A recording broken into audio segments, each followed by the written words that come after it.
Open them for sure. And then let it go. I'd like to call to order 263rd meeting of the Equal Employment Practices Commission for today, January 26, 2023. Start time is 10:30. As usual, we're live streaming. The meeting consisting of the meetings law. And we are, next up is to do the roll call. If we can have Executive Director Jean Victor to call the roll. Yes. Chair and Commissioner Aldrin Bonilla, Present. Vice Chair and Commissioner Elaine Reese, Commissioner Minoska Alcantara, present. Commissioner Nicole Yearwood, Present. Commissioner Ngozi O'Farrell. Present. We have quorum. Thank you. Next order of business is the approval of the minutes. Do we have a motion for the approval of the minutes? I move that we approve the minutes. Commissioner Rio moves. Do we have a second? Commissioner Alcantara seconds. All in favor? Aye. Pardon me, any discussion on the minutes, any friendly amendments, corrections, or anything? All in favor? Aye. Opposed? Abstentions, hearing none. The approval of the minutes, motion passes. First order of business under section 3 is old business.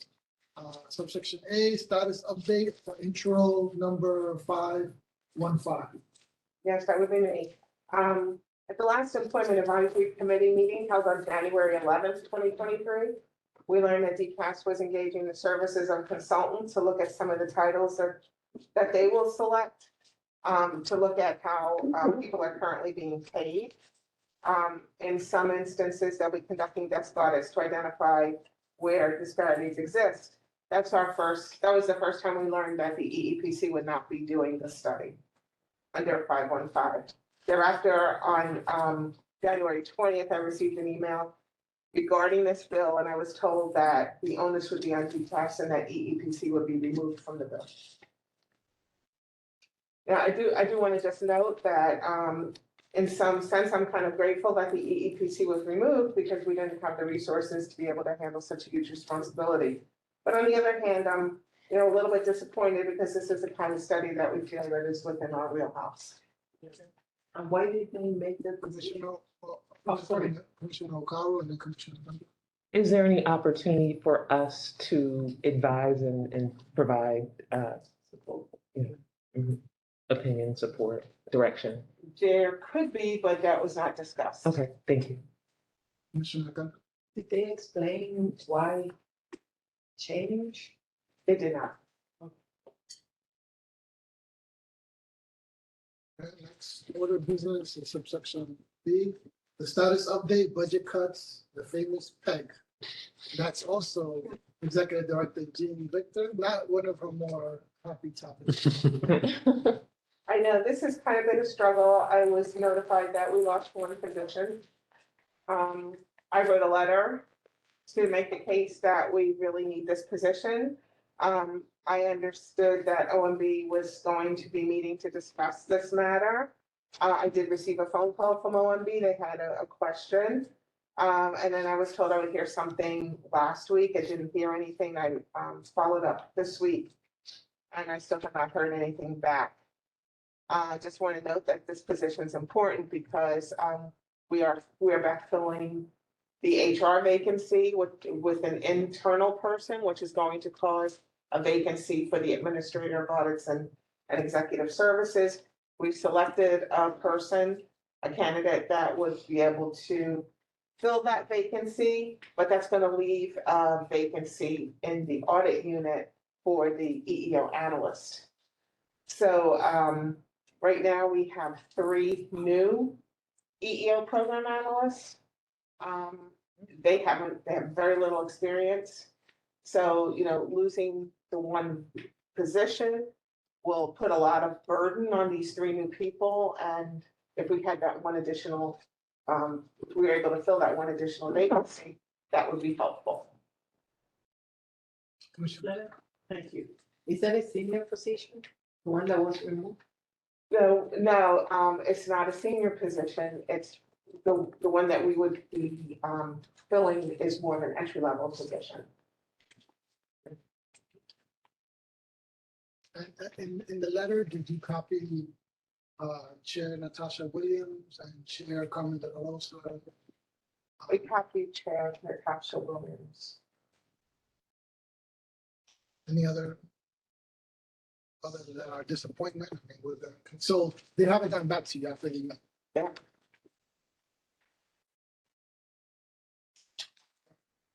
Let's go to our next subsection C, memorandum of understanding with DCAS, also Executive Director Jean Victor.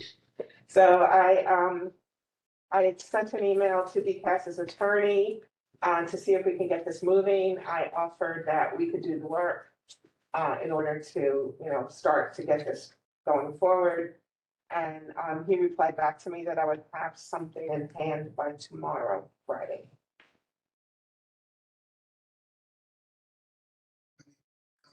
Conversation, no discussion. We'll move on to subsection D, proposals to draft op-ed.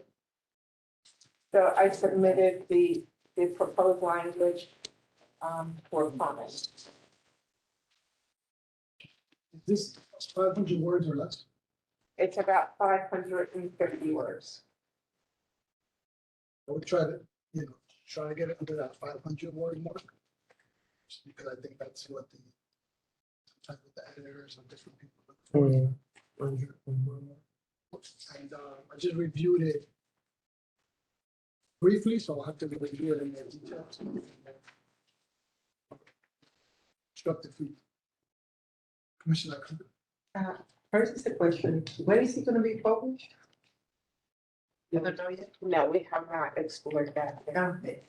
My comment, when I read it, it was, not everybody understands what do we mean by utilization. So I think it's important to sort of explain in a sentence, like under, this context utilization is this. Everything else, I thought it was pretty good. This is also the type of thing that I think later on, somewhere I meant, right, I think in the minutes, last minutes, that EPC was going to contemplate developing like a newsletter, even if it was quarterly or different. I think this is like a good entry into what would be that newsletter, particularly to orient the agency heads. Since it's kind of a little bit directed to them.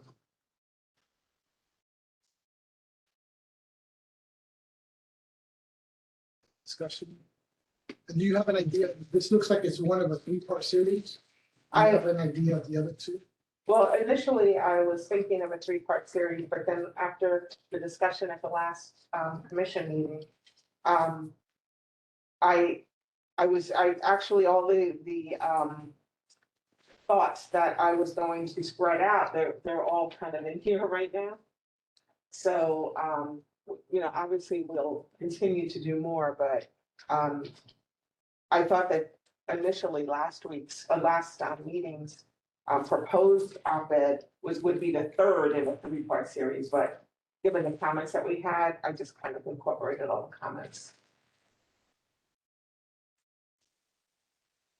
Next order of business is subsection E, audit symposium for EEO officers in January, February. I imagine it's more like February now, so it's 23.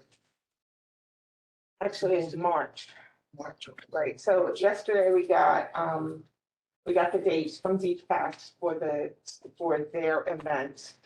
And it's March 13th at 11:45 to 1:45, and March 16th at 9:30 to 11:30.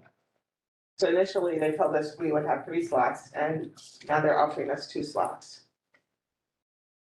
And can you give, would the commissioners benefit from a little bit more background on this stuff? Can you give a little bit more context to this? Sure.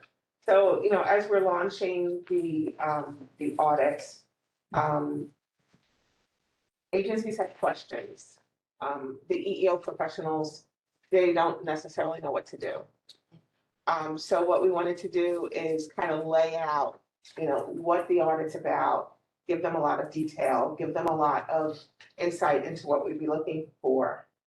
And then trying to tie it into the overall workplace and how this fits into what they should be doing.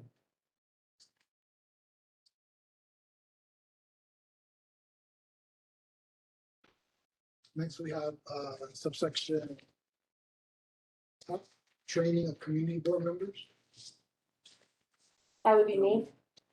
Just wanted to let the board know that this is something that we've been exploring for quite some time, trying to figure out the parties that need to be put into place. Jean and I had a conversation with the Bronx Borough President's Office's EEO officer and community unit liaison, I believe his title is. Long story short, they had tried to roll out training for their board members, but it became a technical issue in terms of getting access because board members are volunteers, then they don't have city email addresses, which is what you need to be able to access the training. They tried to do a workaround where they gave the names and email addresses of everybody that they needed to get trained to DCAS to then give individualized passwords, but it became very onerous. And even then, there was some issues connecting, even using the new password. So we are going to be reaching out to DCAS Learning and Development and seeing if there's some other kind of workaround we can do. We're also going to be reaching out to CCHR. We were told that DCAS wouldn't accept CCHR training as part of its requirement for all employees to be trained because they can't track it because it's done and administered through CCHR. So we're going to reach out to CCHR and see if perhaps there's a way we can work with them to maybe preemptively track and then provide those numbers to DCAS. Or if DCAS isn't really tracking the numbers for the community board members anyway, then we can, take the CCHR training can be accepted for EEPC's purposes of ensuring that they're all trained with EEO and sexual harassment prevention. What is the CHR? City Commission on Human Rights.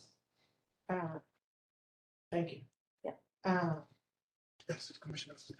Is there a way that we could host a page here? Meaning that DCAS gives you a license to have the training in our server, and then people could join our server because we may have less restrictions, but I don't know if we can have less restrictions. I don't think we do. I think Okay. it's all on the same city network that's controlled by DoIT, Okay, which is the IT, department agency.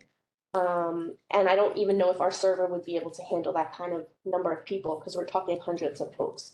Oh. 50 members for each community board, and there's 18 in Brooklyn, 12 in the Bronx, 3 in Staten Island. 2,950. There you go. But I thought, that's one good. yeah, 59 times. Okay. But I thought we already discussed that, the local law that applies to private entities and nonprofits to take the prevention of sexual harassment in the workplace, I think one other training, it generates a certificate of completion. Like anyone can register with any email, and it generates a certificate of completion.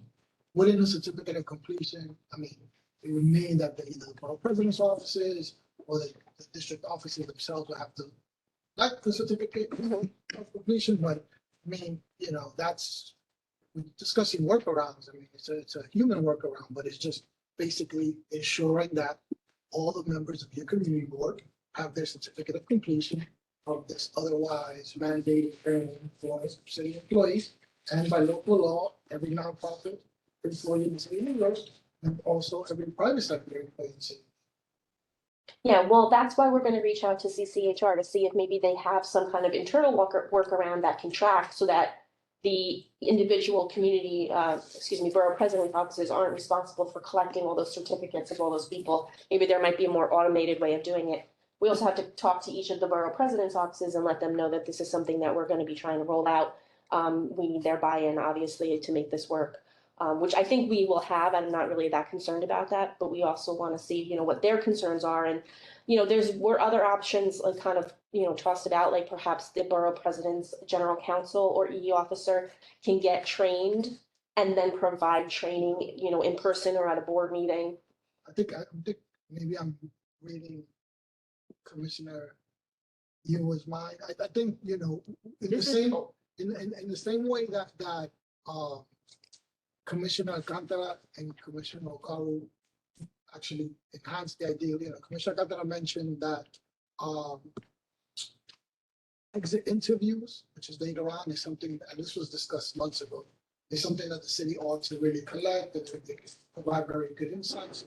Commissioner Powell mentioned that even, state interviews are even more important, of what motivates people to stay for the workforce, which later on we can discuss how the legislation doesn't have that, but we can recommend supporting to that. But here, I think we should just get a letter out to to the chair, Tasha Williams, and have her introduce LS, a legislative submission, that the city council amend whatever local law that makes all community board members prior or during appointment be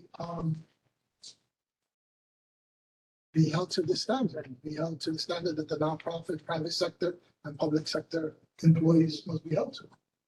I mean, it's, And some, I know there's arguments overlap, so some community board members have already complied because they're a city employee, they're a nonprofit employee, and so if they have, fine, they could just show proof of that, like they have to their employer, but, before we hear about some legislative local law, outrage that nobody in New York City knew that 2,950 people working on behalf of the city is not complying to the old regulations of things, the EPC is aware of this. We've been aware of this for multiple years now, and we actively are submitting, legislative language so that the chair with most close proximity to the issue can submit a local law amendment.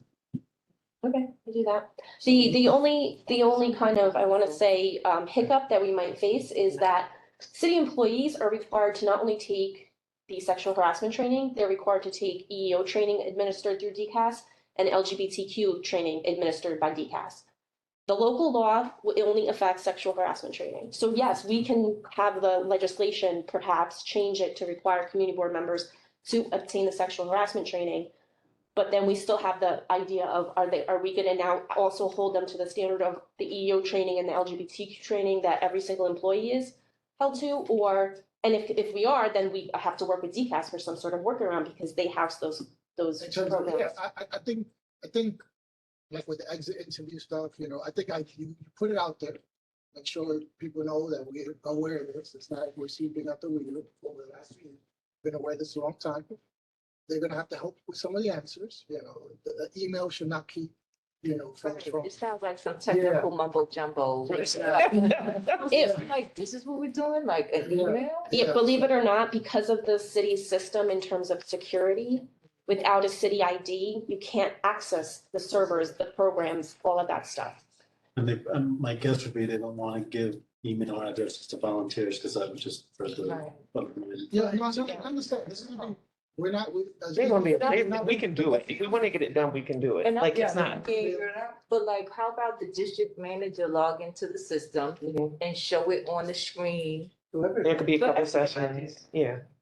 It's just not that complicated. See, I mean, you have to solve the problem. But they have to have their EEO officer there to answer any questions. Right, Okay. that's fine, but you have it on the screen, they do, the district manager, who is a city employee, right?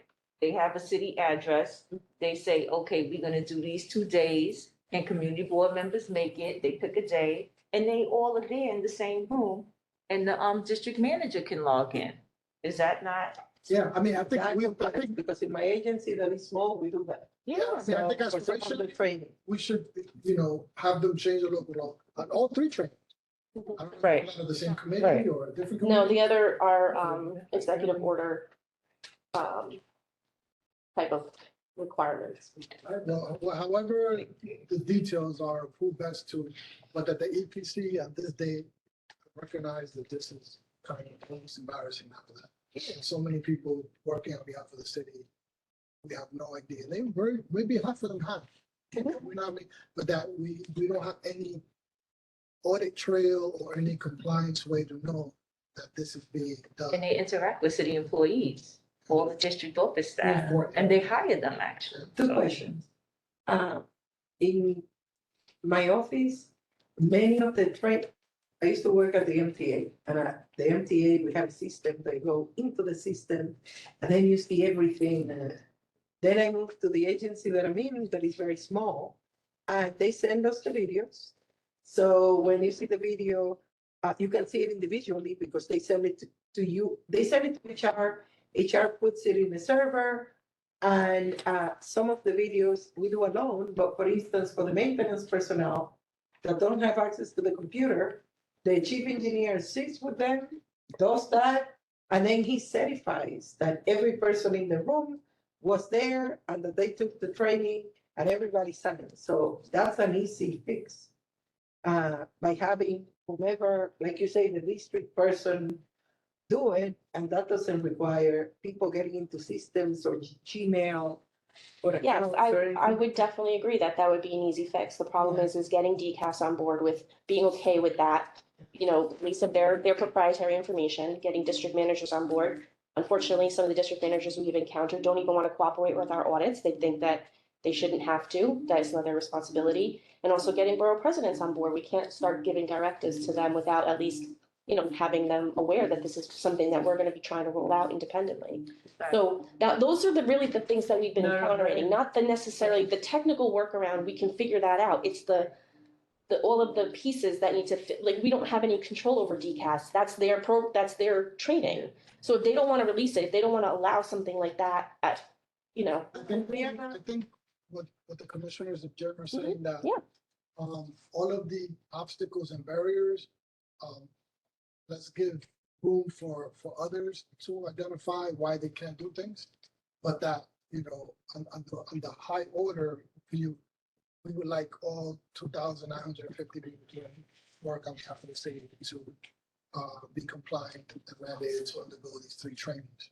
And then I'm sure, like with all legislative submissions, they have to work out the details, you know. I have a question. When you're on a board on behalf of the city, do you become a city actor? Like if something happened, can I sue the city because somebody harassed me? Let's say a local board member harassed me, so can I go after the city or not? Well, people will. Yeah. You know, The question is, does you that sue happen? everybody. Because it is in the city's best interest. If that happens, I don't know if it happens. They can, Okay, and then in terms of the struggles that you're saying, I can hear you. But what I mean is, our job is to dismantle processes right, that they present to you as if, well, we already have a process. Yes, but your process doesn't work. So let me give you a way that it could happen, so they can see that we can see through the excuses, or not excuses, I don't want to say that it's excuse, but to see a different way to see the problem, or a different solution to the problem that they claim to have. Right. So I can see, you know, the things that you're saying. But the issue here is, if your people are city actors, then you should be concerned. I shouldn't be even telling you. You should come to me and beg that I help you solve this problem. Because that's part of the issue that people get lost. That it's like, well, I was just helping. Yeah, but your help is my liability. So managing risk should be part of the things that the borough president needs to understand. You can play all you want until one day it's not a game, and then the risk is gonna fall on you. So if we present it in that light, immediately people start saying, Risk and liability. yeah, People so understand. it's liability explaining that always gets, I've seen in my agency, that gets people to change behavior and course very quickly. no, I agree with you. Right. Commissioner Review, And I was also gonna add, like, if we need help, I mean, you got 2 people who used to work for the Manhattan Borough President's office, like, we can help there. You know, I can help with the Queens. You know, I know people there, like, if you need assistance with that outreach or something like that, especially to Borough President's office, I think that, you know, between Aldrin and myself, we can also help, you know, and break down things and kind of explain why it's needed. And then I like the idea, I'm always about offering solutions. And then if they say they can't do it for those reasons, you know, then, I mean, at least we gotta work on another solution, but, Mhm. you know, I just feel like an email address should not be, you know, I have to do trainings for work. I did trainings when I worked for the federal government. It's like a computerized system now. You sit there, you answer the questions, like the only issue is usually time, right? Like they say, take the time to do it, but then you sit there for an hour and it's like, it's in a system. So I just feel like you know, sometimes I know in government, we make things a little bit harder. Like, in the normal world, this Yes. wouldn't even be Yes, we've been a basically system. circling and chasing our tail to try to find out who has the accountability or who holds the key to the information that we need released to these board members. And we're still trying to pin that down because it's, you know, I think in the larger Commissioner, Oh, I was just gonna say, and I don't want to belabor this whole thing, but it sounds like one of the things I think I hear Jennifer saying is the political will. So like the technical things are just like excuses because if the people don't want to do it in the first place, so then I guess the issue is then it has to be actually to the borough presidents for them to say like this needs to happen, like so they partner with us and then have the mandate come from there. But I think that that's what I heard you. I don't want to make assumptions. Yeah. But I do think that there's some level of across the city, Mhm. we are overworked, we have limited resources, and to put the onus onto either DCAS or the borough presidents or whatever to track those thousands of certificates to make sure that people are getting trained is not something that people are jumping at the bit to take on. And so we've been trying to figure out who kind of is responsible to basically say, you have to take this on. And it really is not that clear, which is why we're having all these meetings with all these different people to find out who is responsible. And ultimately, I think we're going to have to tell somebody that they're responsible. And based upon the conversation, it's either going to be through legislature or through the borough president's offices. Okay. and it doesn't have to be a big letter to Chair Williams, but the larger context is consistent with many of the pronouncements of the mayor and the speaker of the city council. There is a desire to make community boards more diverse, more inclusive, more representative. That doesn't necessarily happen if certain practices, attitudes and behaviors contrary to that continue, or people are not educated otherwise. Education and training is not always the answer. It is one tool that we have, and, you know, this bodes well with the public pronouncements of the community board, more diverse, inclusive, and representative. Right. I mean, right, and I was gonna say, I co-sponsored a discussion last night, and one person put in the chat, like, we need different people on, like, we need to change up these community boards, Different like, people are not gonna come on if they've spoken to a certain way, or if they feel certain Right, level of like- alienation or disrespect. you know. So I could see where the training would definitely be helpful, but I do understand as well, you know, no one taking ownership and like there's no. And we You know. don't have the resources to take ownership as the EPC. We would love to, but we don't have those resources. But yeah, and I don't think anybody disagrees that training is a great idea and probably should be required. It's a matter of like, okay, great, we're all on board with this. Now who's gonna take responsibility for making it happen when we have limited resources Right, across the right. city? Right. So, We have, section 4, new business, and section 8, pilot program of city agencies, already underutilization. That would be me. I'm proposing that, we engage one of the city agencies to, hopefully, they'll be interested in working with us so that we can try to help them rectify underutilization in one of the job groups that they have. I'd like to try different things, attack it from different ways and see if it works.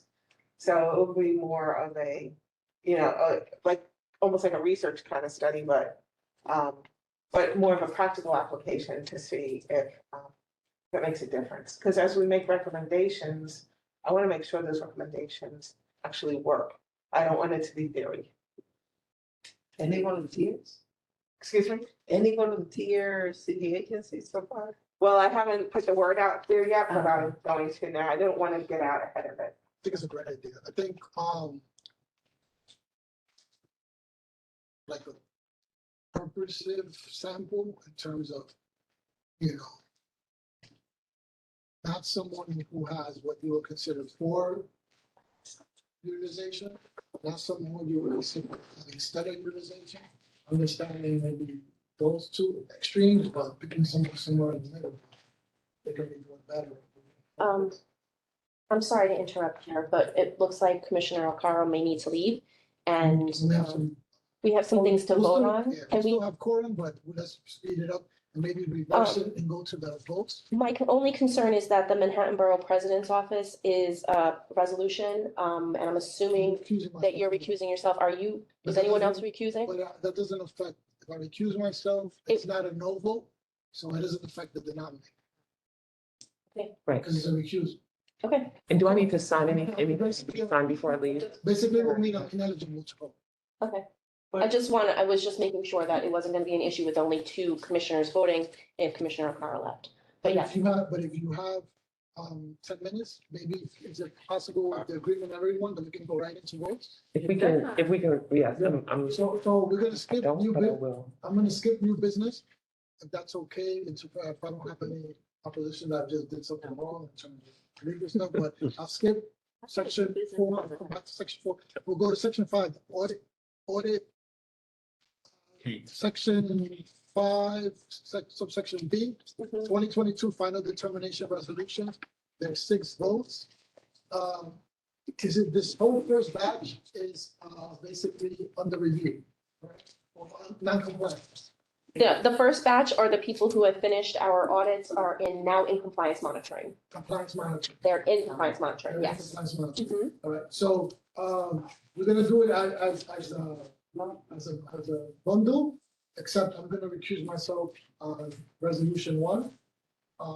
So first, do we have a motion to approve, the 2022 final determination resolutions? So moved. 6 agencies. Oh, sorry. We have a second, with Commissioner Powell, we have a second, Commissioner Alcantara.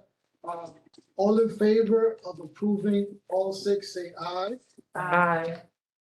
Aye for me, 2 to 6. Recuse on 1. And all opposed, say nay. Abstentions, hearing none, these motions pass.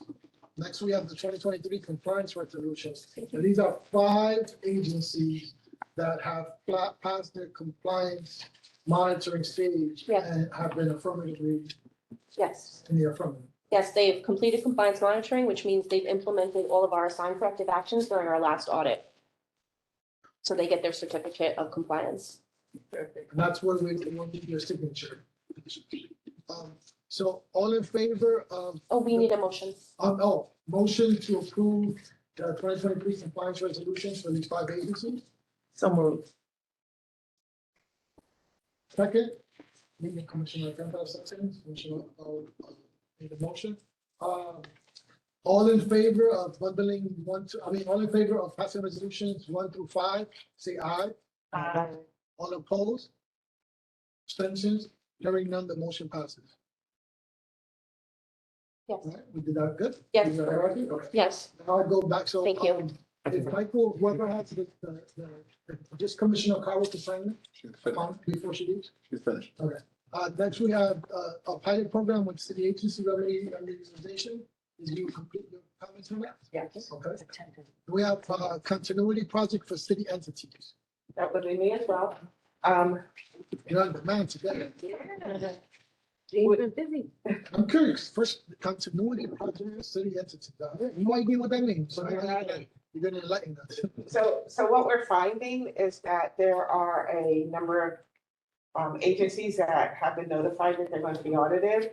And we're getting a number of agencies saying, we don't have an EEO officer, our officer left.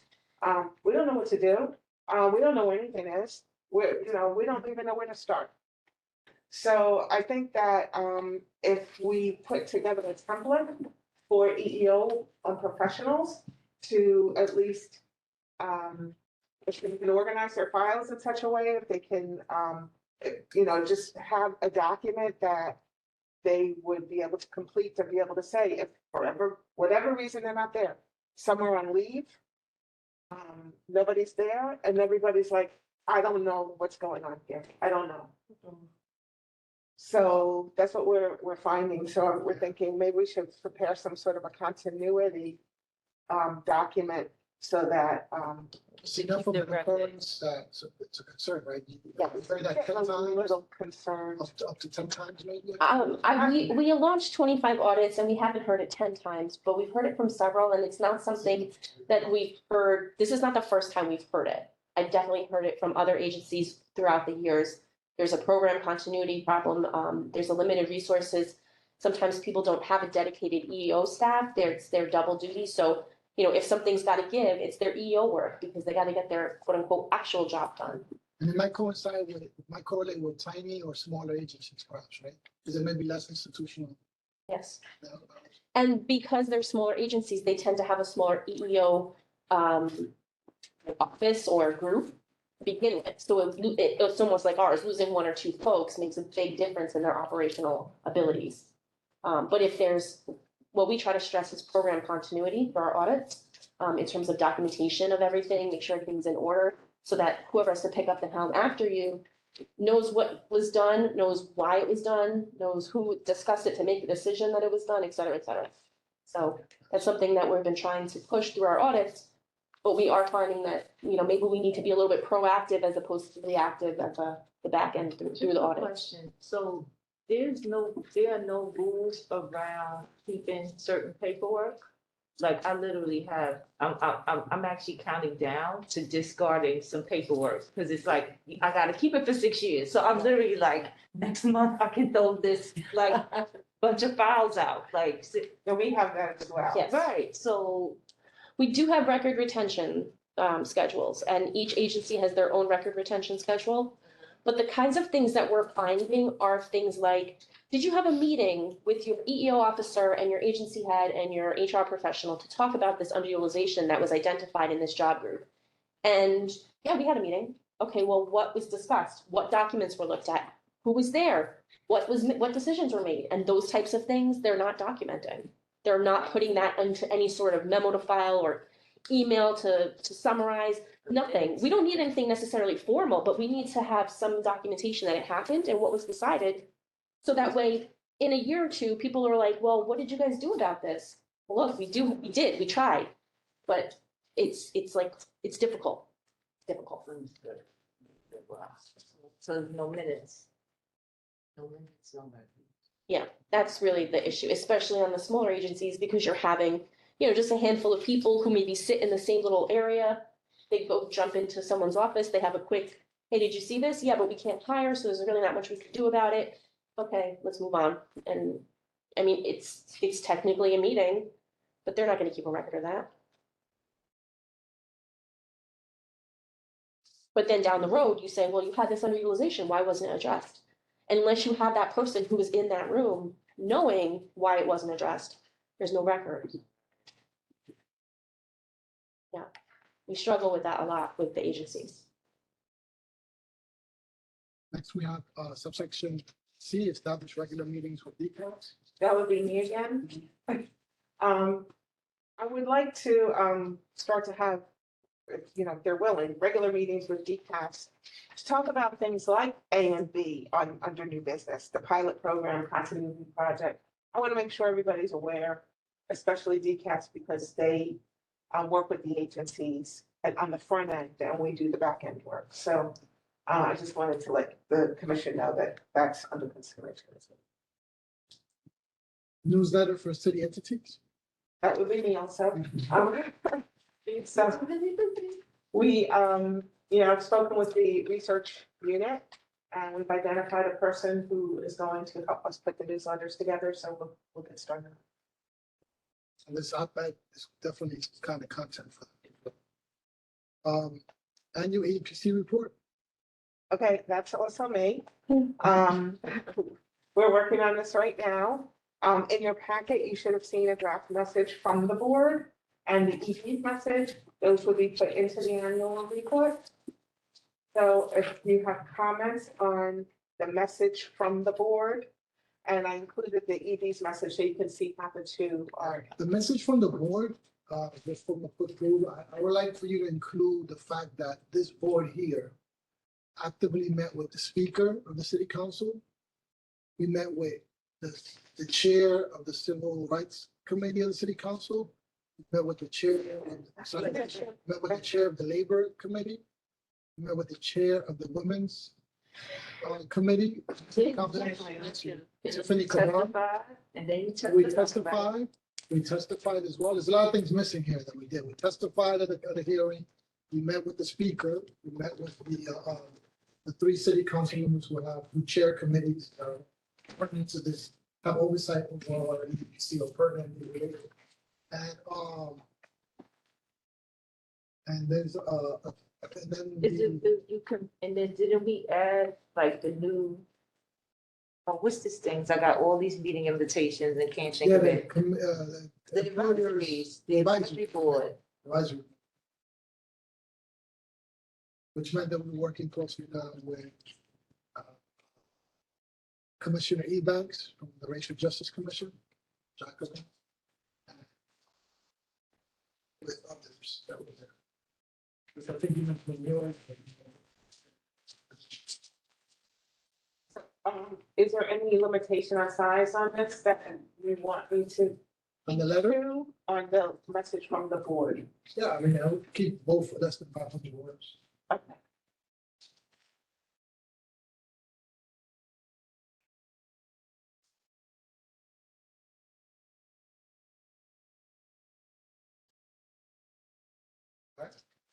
Any other comments on this? Discussion? Next, we'll go to section F, updates to the EEPC website. Oh, I'm sorry, can I go back to the, Yeah. what second? I just want to change our mission statement. Isn't there a mission statement currently looks like? In terms of the why or in terms of the Oh, just the website? shape. In terms of what it says and the shape, All of it. And what were your proposed changes? that we boil it down, boil our mission down to 1 or 2 sentences. Always sounds good. You have it's the mission statement, and then it's what's the other thing? Vision? There's a value You statement, have, right. a values You or have a the- vision yeah, statement usually, yeah. Maybe, Yeah, maybe the vision first it out and statement, Yeah. the mission and then statement, like vision a- statement, and value statement. Yeah. Great point.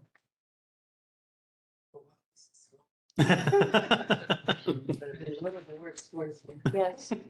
And written in a very funky way. Yeah, the funky way looks like the chalice. Is this not in the, It looks like a martini glass, I think. Yeah. Like, yeah. our mission statement is not in the city charter? It's not part of the charter language, no? No. Okay, Probably similar, but not. right, I was gonna say what I wonder what the I charter. think that the language in our mission statement as it's currently written comes from the charters where it enunciates our roles and responsibilities. Right.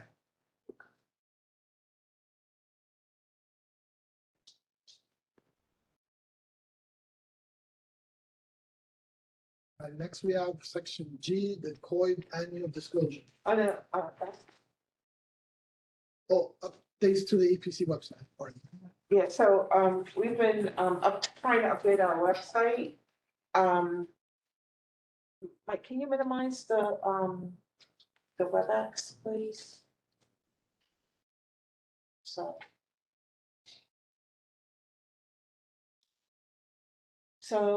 we were trying to, look at a dashboard. Unfortunately, we are really kind of limited, to what we can do. We only have like 2 columns that we can work on in the back end, so that means only 2 colors. So what we were looking at were the first, Two columns at the back end, yeah, and 2 colors. two columns of data and 2 colors. So the first pie chart would be the open audits from 2022. So we still have a number of audits. I mean, this is just an example. It's not the actual numbers, but we have agencies that are in compliance monitoring. So we were going to gauge, how that number goes down. And then on the right-hand side, that pie chart would be the number of open audits in 2023. And that could show you, so hopefully the one on the left will be going down and the one on the right goes up. And then the 2 bar charts on the bottom, so that would be agencies receiving final determinations by month. And then the one on the right would be agencies and and compliance monitoring by month. But if you hover over the warrant app, it doesn't tell you any further information. It tells you the number. Quick question. This dashboard is gonna be in one page, or you're gonna have, It should be on one page. because this tells the people, like, for the public, why is this information important to them? And not the utilization charts that we had in the report. Because I find that we get bogged down into this is what we do, but what we do, the importance of the work that we do is the significance that it has to the city and to the workforce. So shouldn't we explain, like, the graphics that we had in that report were so telling that if I were the public, that will say more to the public of, we are the engine that we collect these, but we analyze this data and look what we found. And that would be more telling, or is that the, So this is more like this is insider based. information, yeah, operational Which thing. is important, it's like just like. Yeah. Get a snapshot operationally, but then the more important is, making some of our research Yes, more, user friendly by like even just having that graph that's on that report, yes, where you roll over it tells you how many women, how many men. that's How what I many, think. age, how many, that's. Because this is very good for when you do your internal meetings and you see this, and operationally, this is what we're doing. But the significance of what we do is not that we had final determinations of this other determination. The significance is that we found that there are these disparities in utilization, that this, that, and the other. That sends the message of, listen, what they do, Jesus, these people are always finding the most impressive things that you guys do every single day. So that's my thing, because I look at this and I'm like, nice. Then is it, how we have, corrective actions on certain, People, characteristics or the. On the standards, Standards. yeah. Correct, some standards. Whichever X number of standards, but it's impossible to, glean some information so that it's, standard X, whether they have an EEO compliance officer. Yeah. Not met X%. Because I know you. Available to the public? I'm not sure if I'm No, and comfortable. I'm just talking. Yeah, I can provide that information for the board. It would require a lot of record keeping on our end, because that's not how we currently track things in terms of percentages and comparison against agency. We look at the agency in its entirety as a separate audit from the other agencies. But I wouldn't be comfortable putting that out in public because it undermines our mission to when we tell the agencies, this is not punitive, this is preventative, we're trying to help you. And by splashing up their situation. I wouldn't use identifiers. I would just say, if someone, asks the question, let's say, I don't think this is the number, but let's say we have 28 standards that we audit against. Mhm. And we wanted to know, that standard number 17 was certain, policies emailed to everyone. And, generally, agencies do really well at this, at like maybe 90%. Like answering that kind of, and what standard do agencies do less well on? And what standards do agencies do better on? Are like very answerable questions that just get to the health of, EEPC audit compliance without identifying the specific agency. If they're not identified, then that's what's being included in the local author reports, because they have the table, so. Yeah, exactly. Corrective actions issued. Yeah, the logo, if they wanted more information, that graph can link to the actual report. Yeah. Yeah. just to add, we currently put the 5 most issued corrective actions in the annual report.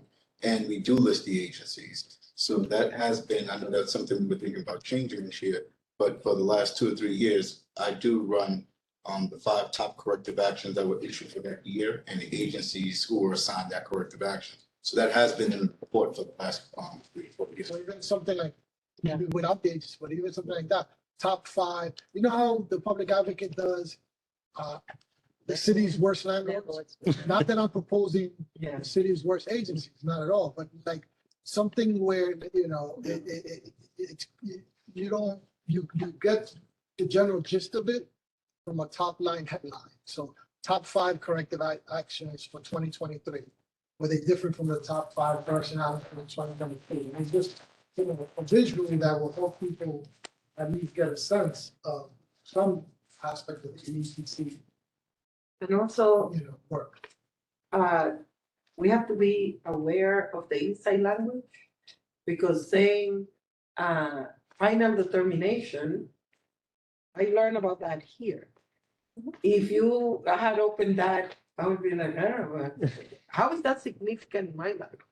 It's what I wanna know as the user of whatever, right? That's why we go, so the language needs to be defined, legends, and the findings is what we find that is important to me. I always get attracted to the findings, because even if it is that we do this, but we do it in the way that the chair is saying, that it's like, what did we find? Continuity, for instance, continuity of EEO is a problem that now you're discovering that is worth saying. We noticed that 40% of the, I don't know, that's exaggeration. 40% of the EEO officers, when they discontinue, creates these problems to the agency. So now the EEO officers that read that, now they know that they need to find something. If the chair reads it, she'll be like, oh gee, this lady's leaving, I need to have a plan. So things that tell the story that we want to tell. I don't think that this tells the story of the amazing work that you guys do. That is really amazing. So I want to say that. Or like pique the interest. Yeah. I find it very telling with the different meetings that we're having with people, who are commissioners and executive directors, how, you know, sometimes when we reference our research, we're like, oh, I didn't know. I'll make sure I read the report afterwards. Yeah. But like almost, if you have a quick visual to say, look, this is like a top line takeaway, but so you can get what the takeaway is, but if you want to learn more, read the report, because people may not necessarily have all the time to read the report. Where will this be on the website? So that I was gonna stick in the new section that we're calling audits. Okay. And you said we can only get these 2 colors, right? Well, we get 2 colors, any colors. Oh, okay, just the 2 columns. Yeah, we only have 2 columns of data, so it really limits us. But you said colors too. You can't do And 2 colors, yeah. I And don't understand the 2 color part. I understand. Maybe. Because if you add another data point, that should automatically produce another color in the chart to differentiate. but I think Jane's point is we can add We data. only have 2. And the other stuff you're talking about in terms of scrolling over, the technology the city allows for doing this is very limited. So a lot of those types of features will not even be an I was option. gonna say that. So we are like 1980. Yeah. This is like 1999 dashboard. No, whoever did this, kudos to them. No, You know, kudos to this them. is all that can be done. No, Yes. we could do more, but We don't have OTPS to like get outside. Oh my gosh. Even if we did, we're still It's do bound it. by the rules of do it. Yeah, you gotta do We're on the it, do city's it. website, Yeah. and they would not allow us to put a dashboard up, but we would have to link it. So that's the only way we could do it. Oh, This is WordPress? I don't know. No, this is, so it's in SharePoint. This is your point. okay. Thank you. Next, we have section G, COIB annual disclosures. I'll take that one. It's just a very brief reminder that the COIB annual disclosures for policymakers of agencies have to be done every year.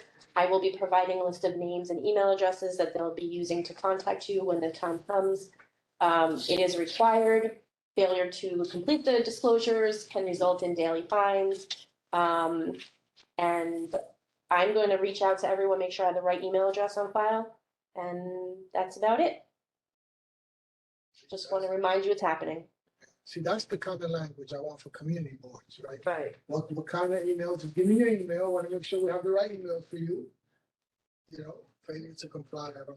So, but you know, that kind of, that kind of. Daily fines. Woo, woo. And when is that, so that hasn't happened yet? No. I got an email from COIB that I have to provide a list of the policymakers, I think by the end of February. And then they do the actual, they publish a list of the names on their website, and then they do the actual disclosure documents with individually, which is done outside of our control. They reach out to you directly, so.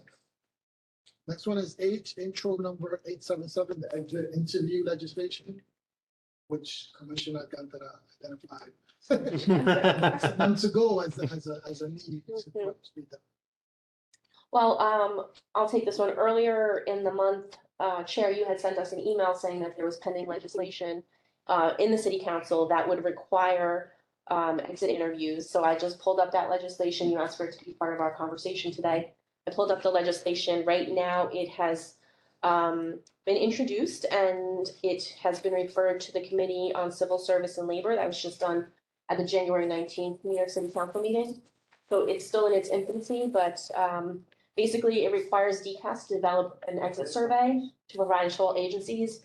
Agencies have to administer to anyone who's leaving city service or retiring, and then provide that data and that feedback to DCAS, who will then create reports on the yearly for the city council to review. That's it in a nutshell. There's a lot more nuances as to what needs to be in the report and the timing, et cetera, but that's kind of the gist of the legislation that's currently pending. Can you work on testimony? If upon reading the legislation, if you feel that we can add any value in terms of what should be asked, or we have a different take on how they're approaching this, perhaps then we anticipate a hearing on this, which is likely, and then prepare testimony beforehand so the EPC can weigh in on how to improve this legislation, how to add certain things that may help inform what it is we do. The audits, more research. What we do. And I would say to add questions about where is this going to be housed and how is it going to be accessible and such, like is this going to be in ICAPS, like how was the IT infrastructure going to be? And I'm glad that you said surveys, Jen, because it says interviews, and I was actually curious, are they like mandating an actual face-to-face person like with your HR, or is it going to be a survey that you're filling out? What's it clear to me? It's not, yeah, it's not very clear, but I don't know. Yeah. At the MPA, in construction and development, it's mandatory and you cannot submit the survey. You need to go through the survey with the interviewer. Like, just to this, that, you need to see, unless, some things are like balance. Manager, usually like with your manager. No, it was the HR person. HR, okay. HR. Yeah, because looking at your manager and being like. I'm leaving anyway. I'm burning all my bridges here and that's it. I mean, not saying you suck, but I'm sure that won't be a question, but like, No, but they. It'll be a response, yeah. Questions that you can say all you want in the okay. thing. So yeah, So yeah, But HR, I thought that it was very effective to have HR. And I know that there's paranoia because some of my friends, when I was leaving, they were like, remember, that will be in your file. And it's like, oh, please. But I find it to be a very effective tool for the managers, because people give you honest feedback. Right. And you can take it as a wrong thing, but in my agency, they take away the names. I And, was just gonna- and show me this is what people say about this, that, and the other, which he used a lot to create new policies or new changes or new whatever, so it's very useful. I think that the report that's anticipated to be created by DCAS in the legislation is going to be more of that kind of collective. I think. This is what we've been seeing in terms of feedback as to why people are leaving and how long they've been with the city and, is it a personnel thing? Is it a cost of living thing? Whatever it may be. There's a bunch of criteria already set It's forth. very good. If we can look at it from an EEPC lens, and see Yeah. what kind of additional questions or what kind of reframe the reshape questions can help us with some of our concerns around And also, retention and diversity and promotion and equity. inclusion. I see the universities always provide amicus briefs, whatever that means. So what I understand is like a thing supporting, It's a friend of the court is what it's actually. okay, well, It means you have some interest that you're not a party, but you wanna buy in. okay. So is that, if the testimony doesn't work, can we do one of those? Saying we support these and whatever, I don't know how, I see it all the time, because I used to work for Columbia and other universities, that whenever legislation goes into effect, they file an amicus briefs. The president sends something. And it's very effective because they will gang up together and do it at Yes. this This university is and the other. similar.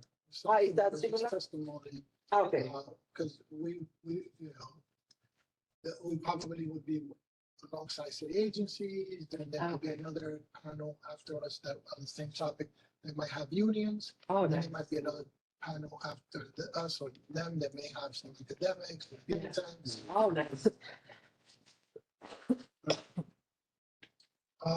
We already did section 5, next section 6, research update, subsection A, 2022 CUNY Community Colleges report. So you all received the draft a few weeks ago. We received brief feedback from Vice Chair Reese and from the Chair, Chair Bonilla. Thank you very much for your feedback. It was very helpful. We met with CUNY remotely on Monday of this week.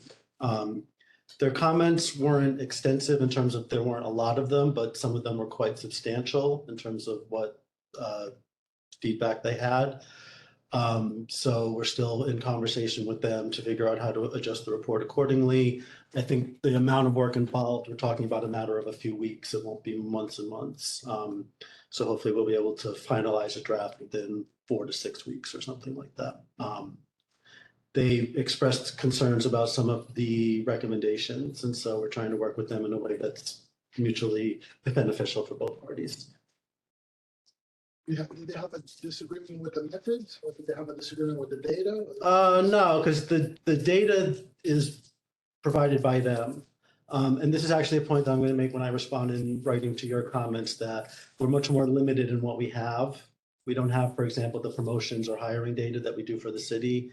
And so we're much more restricted in what we can do. But part of these conversations is also to explore what data we can get in the future for the next report.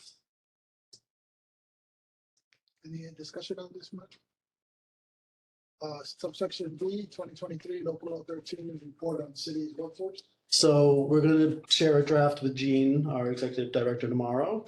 So I'm hopeful if the revisions are not too extensive, that you would have something before the next commission meeting. Section 7, subsection A, on the employment advisory committee meeting, summary of the January meeting. So we may, but I just, Chair, just wanted to mention that for the audit update, we didn't really do A. I just, Oh, We pardon did me, B. I'm sorry. Yeah, so let's do the summary of the January meeting, and then we'll go back and move the status of 2022, AP and 2023.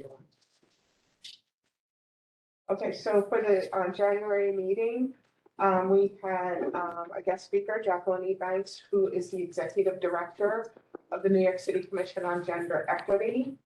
And she and Commissioner Pinnock provided updates to the committee on the mayor's pay equity cabinet. She basically gave an outline of some of the history and how complicated the city's title system is. There are 2,000 titles, with over 800 of those are competitive. There are separate bargaining agreements and there are step plans on an employee's anniversary. So she basically said that a person's pay is unique. It's their unique story and it's tied to them. They're working in partnership with Office of Labor Relations and OMB. And basically, there's a pay equity cabinet. It's comprised of DCAS, OMB, and representatives from every deputy mayor's office. They talked a little bit about the executive order, forming the pay equity cabinet. And I think it was Jacqueline Evans that said the key to the pay equity work is to build a sustainable approach to permanently eliminate the gaps. They need to look at cash compensation and the culture. They'll be looking at recruitment, retention, representation, promotions. During the course of the meeting, Chair Bonilla asked what role the EEPC could play. And Commissioner Pinnock felt that the EEPC's role would be one of advocacy, that they would need support and advocacy for the additional resources that they need to move the work forward. They talked about the bill, the 515 bill that we spoke about earlier today. They're getting a consultant. They're going to look at 15 to 20 titles. And they felt that that would be a good first step to create an action plan to address the issues. They would be releasing an RFP, I imagine, shortly. For the consultant to look at 15 to 20 titles. Okay, yeah. And finally, they mentioned that GCAS has no enforcement authority. It's the agency head that has the real enforcement authority. They talked about the size of this project and in civil service. And that, you know, they would be looking at systemic change, you know, that would not be surprising to them that there would be a need for systemic change. And also mentioned at that meeting that City Council wants to pass legislation on exit interviews, but NICAPS does not have an exit interview feature, so it would have to be developed. And at that point, the representative of the CUNY Community Colleges mentioned that they have a consultant that handles their exit interviews, and they're going to be discussing that at our next Employment Advisory Committee meeting. So that'll be part of the agenda. That's really a summary of what happened at the meeting from my notes tonight. Thank you. I was there. So cool.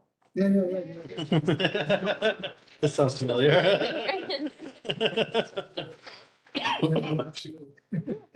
We have next section 5, returning back to subsection A on the status of 2022 and 2023 audits.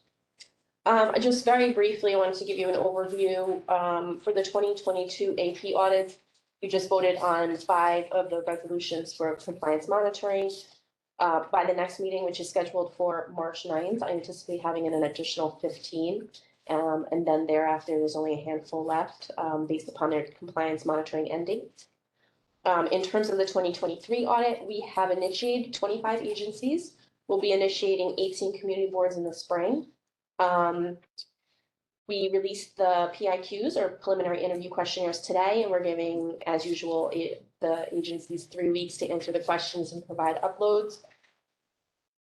So we anticipate that we'll start drafting preliminary terminations for these audits in March, which is a few months earlier than we did last year, so hopefully that'll put us ahead of the game. One thing we did note is that we've had a few agencies request an extension of the commencement of their audit because of lack of resources. We've asked them to put their requests in writing, explaining why. We have not received anything in writing yet. One of them is the Office of the Mayor requesting an extension due to their size of their EEO office.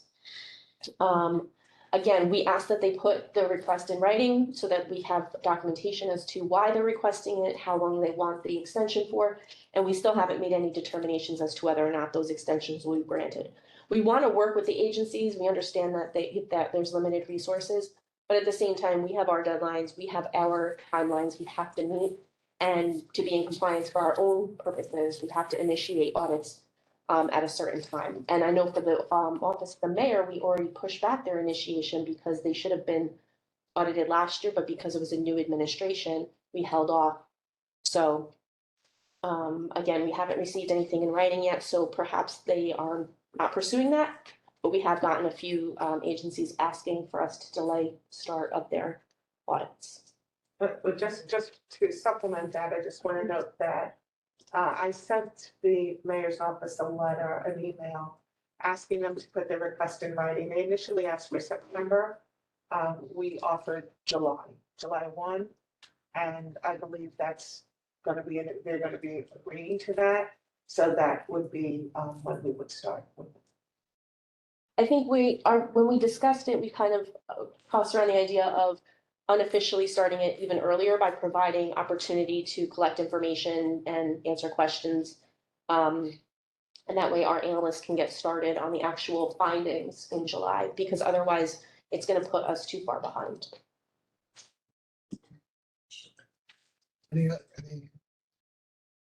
mean, other than the obvious?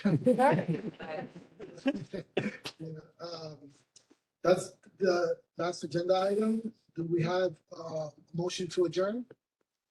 Moved by Lord, seconded by Commissioner Yu. All in favor, say aye. Aye. All opposed, abstentions, hearing none, we now have adjourned to go into executive session, I believe.